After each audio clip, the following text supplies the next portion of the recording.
नमस्कार बच्चों, सब एजुकेशन चैनल में आप सभी का स्वागत है। मैं ममता गुप्ता बसंत भाग 3 कक्षा 8 की हिंदी की पाठ्य पुस्तक से पाठ संख्या 9 लेकर आप सभी के सामने उपस्थित हूँ, जिसका शीर्षक है कबीर की साखियाँ।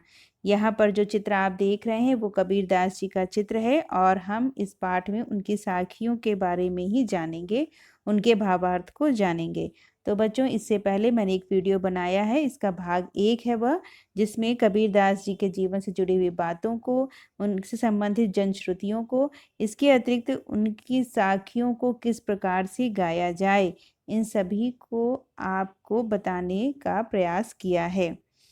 तो बच्चों, आज के इस वीडियो में हम उनकी जो भी साखियां आपकी पाठ्य पुस्तक में दी हुई हैं उनके भावार्थ को समझेंगे। जाति न पूछो साध की, पूछ लीजिए ज्ञान, मोल करो तरवार का, पड़ा रहन दो म्यान। जाति न पूछो साध की, साध था साधु की, सज्जन व्यक्ति की, विद्वान व्यक्ति की। जाति नहीं पूछनी चाहिए, उसके धर्म को नहीं पूछना चाहिए। पूछ लीजिए ज्ञान, उसके ज्ञान के बारे में पूछना चाहिए। उसके पास जो भी ज्ञान है उसे धारण करना चाहिए।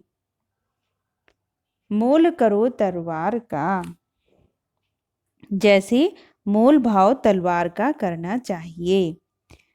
पड़ा रहन दो म्यान, न कि उसकी म्यान का। युद्ध में तलवार की धार की उपयोगिता होती है।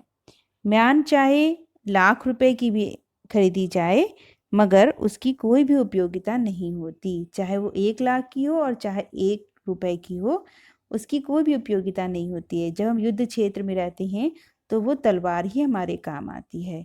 उसी प्रकार से साधु की जाति से कोई मतलब नहीं रखना चाहिए, क्योंकि उसके द्वारा जो हम ज्ञान प्राप्त करेंगे वही हमें इस संसार में काम आएगा। तो इसके माध्यम से कबीरदास जी हमें यह बताने का प्रयास कर रहे हैं कि व्यक्ति के बाहरी आवरण को देख करके उसके बारे में अपना कोई भी विचार नहीं बना लेना चाहिए। प्रत्येक व्यक्ति के गुण को हमें महत्व देना चाहिए। चलिए आगे बढ़ते हैं। देखिए बच्चों, यहाँ पर ये एक तलवार का चित्र है और नीचे म्यान का चित्र है। तो आप समझ गए होंगे कि म्यान किसको कहते हैं और तलवार किसे कहते हैं। ये जो तलवार होती है इस म्यान के अंदर रखी जाती है। आवत गारी एक है, उलटत होई अनेक, कह कबीर नहीं उलटिए, वही एक की एक। तो यहाँ पर कबीरदास जी कहते हैं कि आवत गारी एक है। अगर आपके पास में कोई एक गारी, जो कि एक तद्भव रूप है गाली का, तो अगर कोई आपको एक गाली देता है, आपके पास आती है एक गाली, कोई सामने वाला आपको गाली बोल देता है, अपशब्द बोल देता है, बुरे शब्द बोल देता है, तो क्या होता है? उलटत होई अनेक। तो यदि आप उस पलट करके उसे भी गाली दे देते हैं तो इस प्रकार से एक एक करके बहुत सारी गालियां हो जाती हैं, बहुत सारे अपशब्द इकट्ठे हो जाते हैं। वो हमें क्या शिक्षा देते हैं? कह कबीर नहीं उलटिए। कबीरदास जी कहते हैं नहीं उलटिए, मतलब कि यदि कोई आपको अपशब्द कहता है तो उसके बदले में उलट करके उसे कोई भी अपशब्द मत बोलिए। इससे क्या होगा? वही एक की एक। तो इससे क्या होगा कि जब हम गाली का जवाब, अपशब्द का जवाब अपशब्द से नहीं देंगे तो उसकी संख्या एक की एक ही रह जाएगी। तो इसके माध्यम से हमें ये बताने का प्रयास किया जा रहा है कि हमें किसी के द्वारा यदि अपशब्द बोल दिया जाता है तो हमें पलट करके उसे उसी तरह का जवाब नहीं देना चाहिए। माला तो कर में फिरै, जीभ फिरै मुख माही, मनुआ तो दहु दिसि फिरै, यह तो सुमिरन नाही। माला तो कर में फिरै, जीभ फिरै मुख माही। कबीरदास जी कहते हैं कि मनुष्य कर अर्थात हाथ में माला फेरते हुए, जीभ फिरै मुख माही, जीभ से परमात्मा का नाम लेता है, मुख में जीभ को चलाते हुए परमात्मा का नाम लेता है। मनुआ तो दहु दिसि फिरै, यह तो सुमिरन नाही। पर उसका मन, मनुआ अर्थात मन, दहु अर्थात दसों, दिशि अर्थात दिशाओं में भागता रहता है, फिर अर्थात भागता रहता है। यह तो सुमिरन नाही, यह कोई भक्ति नहीं है। मनुष्य अपनी चंचलता का त्याग नहीं कर देता है, तब तक उसके द्वारा किया गया ध्यान प्रभु का स्मरण नहीं है। इसलिए हमें अपने मन की चंचलता को पहले समाप्त करना सीखना होगा, मन को वश में करना होगा। बच्चों, यहाँ पर एक चित्र दिखाया गया है जिसमें एक व्यक्ति हाथों में माला को फेर रहा है। आगे बढ़ते हैं। कबीर घास ना निंदिए, जो पाऊं तली होई, उड़ी पड़े जब आँखी में। कबीर दास जी कहते हैं कि घास की भी निंदा नहीं करनी चाहिए, अर्थात घास जैसी तुच्छ चीज़ों की, छोटी छोटी चीज़ों की भी निंदा अर्थात बुराई नहीं करनी चाहिए। जो पाऊं तली होई, जो चीज़ें आपके पाँवों के नीचे की हों तो भी, अर्थात जो चीज़ें आपके पैरों के नीचे रहती हों, ऐसी छोटी छोटी चीज़ों की भी निंदा नहीं करनी चाहिए, बुराई नहीं करनी चाहिए।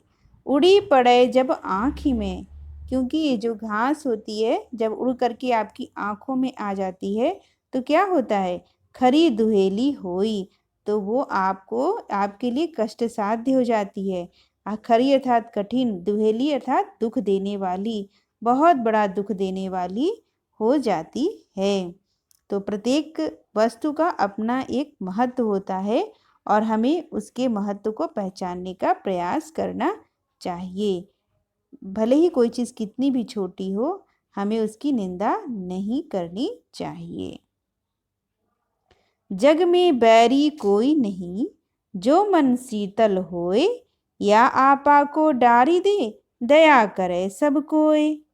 तो यहाँ पर कहते हैं कबीरदास जी, जग में बैरी अर्थात शत्रु, इस संसार में कोई भी शत्रु नहीं होता। जो मन शीतल होए, यदि व्यक्ति का मन शीतल हो, पवित्र हो, पावन हो, तो इस संसार में उस व्यक्ति का कोई भी शत्रु नहीं होता। या आपा को डारी दे, दया करे सब कोय। यदि आप अपने अहंकार, आपा मतलब अहंकार को त्याग दें तो हर आदमी आपको प्रेम और सद्भाव से ही देखेगा। दया करे सब कोय, तो सभी लोग आपको दया की भावना से ही देखेंगे, आपके ऊपर दया ही करेंगे, आपके ऊपर प्रेम बरसाएंगे। तो हमें प्रत्येक व्यक्ति के साथ अच्छा व्यवहार करने की कोशिश करनी चाहिए, अपने मन को शीतल अर्थात पवित्र रखने का प्रयास करना चाहिए। तो बच्चों, इस तरीके से हमने बहुत सी साखियों को पढ़ा, जाना और उनके अर्थों को समझा। तो यहाँ पर कुछ महत्वपूर्ण बिंदु हैं जो उन सभी 5 साखियों से लिए गए हैं। पहली साखी जो हमें बता रही थी कि साधु की जाति नहीं पूछनी चाहिए, उसके ज्ञान को पूछना चाहिए। तो उसके द्वारा हमें ज्ञान मिलता है कि किसी की भी पहचान उसके गुणों से करनी चाहिए। दूसरी साखी थी आपकी, आवत गारी एक है, उल्टत हुई अनेक। तो इस साखी के माध्यम से हमें यह बताने का प्रयास किया गया कि हमें अपशब्दों का प्रत्युत्तर अपशब्दों से नहीं देना चाहिए। फिर माला तो कर में फिरे, जी भी फिरे मुख माही। तो इस साखी के द्वारा उन्होंने हमें बताया कि हमें अपने मन को वश में रखने का प्रयास करना चाहिए।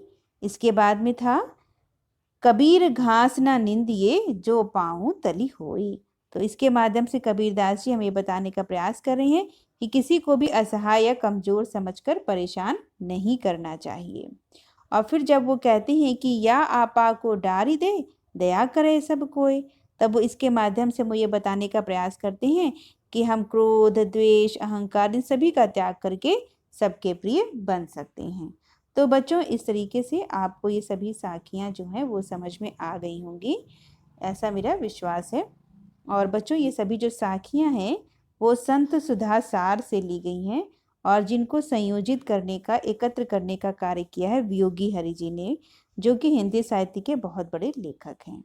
इसके बाद में मैं एक वीडियो बनाऊंगी जो कि इसी पाठ के प्रश्नोत्तरों से संबंधित होगा। आप लोग अवश्य उस भाग 3 को देखिएगा। धन्यवाद।